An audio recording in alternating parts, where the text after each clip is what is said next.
जय हिंद प्यारे दोस्तों, मैं शुभ आपका बायोलॉजी बड़ी स्वागत करता हूं आपके प्यारे से यूट्यूब चैनल बायोलॉजी क्लासेस में। इस लेक्चर हम लोग इंपॉर्टेंट वन लाइन जो बायोलॉजी में है उनके बारे में बात करेंगे। बेसिकली ये जो है ये पीवाईक्यू पे बेस्ड होगी। ये जो लाइन होगी जो लास्ट में पीवाईक्यू आ चुके हैं उनके ऊपर जो क्वेश्चन बनते हैं वही लाइन्स को हम लोग इसमें डिस्कस करेंगे। तो चलिए शुरू करते हैं।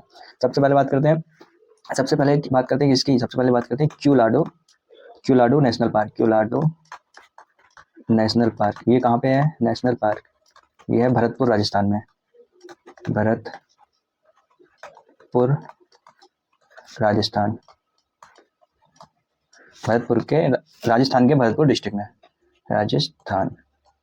बेसिकली इसमें क्या होता है कि जो क्यूलाडो नेशनल पार्क है ये साइबेरियन जो पक्षी जो होते हैं या जो माइग्रेटरी बर्ड्स जो होते हैं साइबेरिया जो आते हैं, साइबेरियन बर्ड्स बोलते हैं उनको, और कोल्ड नॉर्दर्न रीजन से जो बर्ड्स आते हैं उनके लिए एज अ होस्ट काम करता है।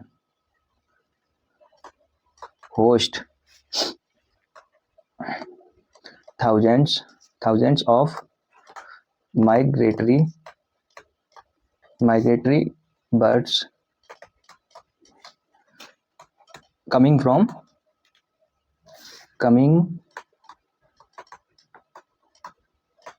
from Siberia or other extremely cold northern region।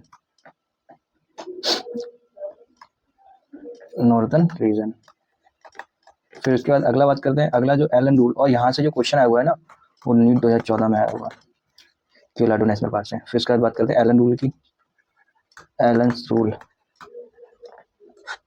Rule की बात करते हैं। इसमें क्या है कि जो मैमल जो होते हैं कोल्ड क्लाइमेट के, वो क्या है कि हीट के लॉस को बचाने के लिए या मिनिमाइज करने के लिए उनके जो ईयर होते हैं वो शॉर्टर, लिम्स और जो ईयर्स होते हैं वो क्या शॉर्टर हो जाते हैं।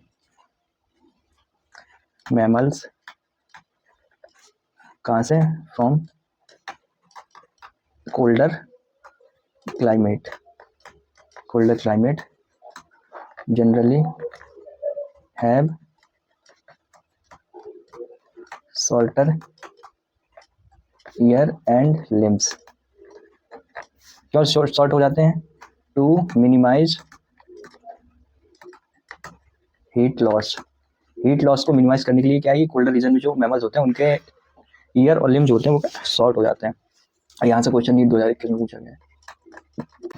पॉपुलेशन इंट्रैक्शन की बात करें तो इससे नीट 2023 में मैचिंग आई थी। इसमें म्यूचुअलिज्म आया था, कंपटीशन आया था, मैचिंग के फॉर्म में आया था ये। ठीक है, तो बेसिकली म्यूचुअलिज्म में क्या होता है कि इसमें दोनों स्पीसीज़ को प्रॉफिट होती है। कंपटीशन में क्या होता है इसमें दोनों स्पीसीज़ को नुकसान होता है।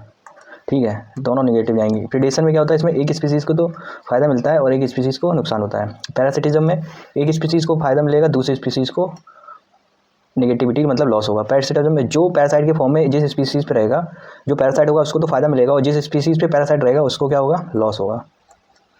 कॉमनसेलिज्म में एक को मतलब कि फ़ायदा मिलेगा, दूसरे को कोई नुकसान नहीं होगा। जबकि एमेंसेलिज्म में एक को नुकसान होगा, दूसरे को फ़ायदा मिलेगा, दूसरे को कोई फ़ायदा नहीं होगा। एक्सपोनेंशियल ज्योमेट्रिक ग्रोथ की बात कर लेते हैं। तो इसमें क्या होता है कि जो एक्सपोनेंशियल और जो ज्योमेट्रिक ग्रोथ होती है इसमें क्या होता है जो रिसोर्सेज होते हैं वो किसी भी हैबिटाट के लिए क्या अनलिमिटेड होते हैं। इस वजह से जो हैबिटाट में ग्रोथ होती है वो एक्सपोनेंशियल या ज्योमेट्रिक ग्रोथ होती है। जबकि जो लॉजिस्टिक ग्रोथ होती है उसमें क्या population growing in a habitat with limited resources. Logistic growth में जो पॉपुलेशन है वो लिमिटेड रिसोर्सेज के साथ ग्रोथ करती है, जबकि एक्सपोनेंशियल या ज्योमेट्रिक ग्रोथ में जो हैबिटाट होती है वो अनलिमिटेड रिसोर्सेज के साथ ग्रो करती है।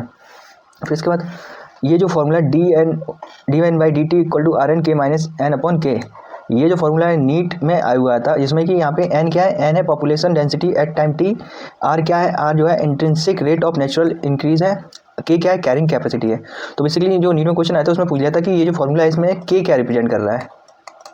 जो क्वेश्चन पूछा गया था उसमें ये जो पूछा था k क्या रिप्रेजेंट कर रहा है, तो k जो था कैरिंग कैपेसिटी को रिप्रेजेंट कर रहा है, और n क्या है? Population density at time t पे रिप्रेजेंट हो रहा है। इंटेंसिंग रेट ऑफ नेचुरल इंक्रीज क्या है? r को रिप्रेजेंट कर रहा है।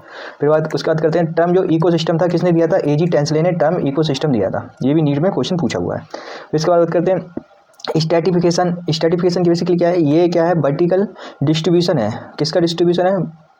यह है आपका vertical distribution of different species occupying different level. मतलब कि बोल रहा है कि जो स्ट्रैटिफिकेशन है इसमें जो डिफरेंट स्पीसीज का डिफरेंट लेवल पे वर्टिकल में डिस्ट्रीब्यूशन होगा तो उसे क्या बोलेंगे? स्ट्रैटिफिकेशन बोलेंगे। अब बात करते हैं component of ecosystem. Component of ecosystem में सबसे पहला कंपोनेंट है productivity, number 2 decomposition, number 3 energy flow, number 4 nutrient cycling. There is a unidirectional movement of energy towards the higher trophic levels and its dissipation and loss as heat to the environment। बोला कि जो energy का higher topic के level के तब जो energy का movement है वो कैसा यूनिडायरेक्शनल है, जिस वजह से क्या होता है कि जो हीट का अपव्यय और लॉस होता है एनवायरनमेंट में। इसका decomposition break down of complex organic matter into inorganic substance. मतलब डिकम्पोजिशन का मतलब क्या है कि जो कॉम्प्लेक्स ऑर्गेनिक मैटर है उनका इनऑर्गेनिक सब्सटेंस में ब्रेक डाउन होना क्या डिकम्पोजिशन बोला जाता है। फिर बात करें डेट्राइटस की, तो डेट्राइटस का dead remains of plant and animals. मतलब एनिमल और प्लांट के जो डेड होते हैं, बचे हुए जो डेड होते हैं, उसको क्या डेट्राइटस बोलते हैं। Raw material for decomposition step में, अगर किसी भी रॉ मटेरियल को डिकम्पोजिशन करना है तो उसके लिए जो स्टेप है वो क्या है, सबसे पहले उसका फ्रेगमेंटेशन होगा, फिर लीचिंग होगी, फिर कैटाबॉलिज्म होगा, फिर ह्यूमिफिकेशन होगा एंड देन मिनरलाइजेशन होगा। ये रॉ मटेरियल किसी भी डिकम्पोजिशन के डिकम्पोजिशन होने के स्टेप्स हैं। क्या fragmentation number 1, number 2 leaching, number 3 catabolism, number 4 humification, number 5 mineralisation.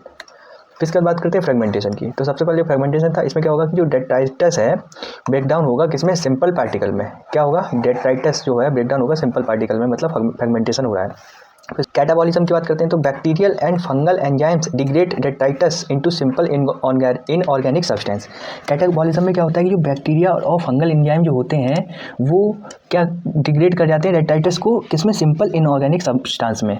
Detritus को सिंपल इनऑर्गेनिक सब्सटेंस में बैक्टीरियल और फंगल एंजाइम डिग्रेड कर देंगे, मतलब तोड़ देंगे, तो उसी के कैटाबॉलिज्म बोलेंगे। अब बात करते हैं ह्यूमिफिकेशन की, तो इसमें ह्यूमिफिकेशन क्या, accumulation of dark coloured amorphous substance called humus.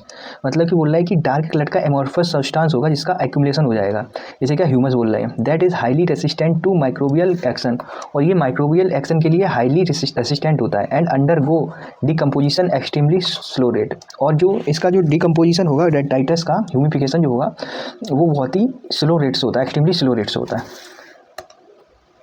इसके बाद decomposition rate is slower if detritus is rich in lignin, chitin and, मतलब बोल रहा है कि जो डिकम्पोजिशन रेट है वो डेट्राइटस का अगर उसमें लिग्निन और काइटिन है तो उसका डिकम्पोजिशन रेट बहुत स्लो होगा और क्विक होगा। अगर जो डिकम्पोजिशन में जो डेट्राइटस है वो किसका रिच होगा, किसकी मात्रा ज़्यादा होगी, नाइट्रोजन की, water soluble substance like sugar की अगर मात्रा डेट्राइटस में ज़्यादा होगी तो उसको डिकम्पोजिशन है वो बहुत जल्दी हो जाएगा। और जबकि अगर डेट्राइटस में लिग्निन और काइटिन की मात्रा ज़्यादा होगी तो उसका डिकम्पोजिशन बहुत स्लो रेट से होगा।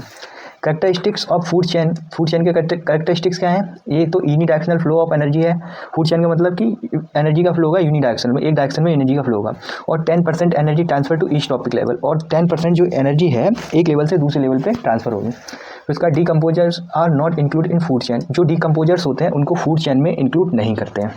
फूड वेब का मतलब क्या है, many food chain is interlinked. इसमें क्या है, फूड वेब में क्या है कि जो बहुत सारी चेन होंगी वो मिलकर फूड वेब को बनाएंगे। इकोलॉजिकल पिरामिड की बात करते हैं, इकोलॉजिकल पिरामिड आगे देखते हैं। Ecological pyramid trophic level represent functional level not species level. Trophic level जो है वो फंक्शनल लेवल को रिप्रेजेंट करता है ना कि स्पीसीज लेवल को। अ गिवन स्पीसीज में occupy more than one trophic level in the same ecosystem at the same time. बोल रहा है कि जो कोई गिवन स्पीसीज जो होगी वो एक ही टाइम पे सेम इकोसिस्टम में एक से ज़्यादा टॉपिक लेवल पे ऑक्यूपाई हो सकती है।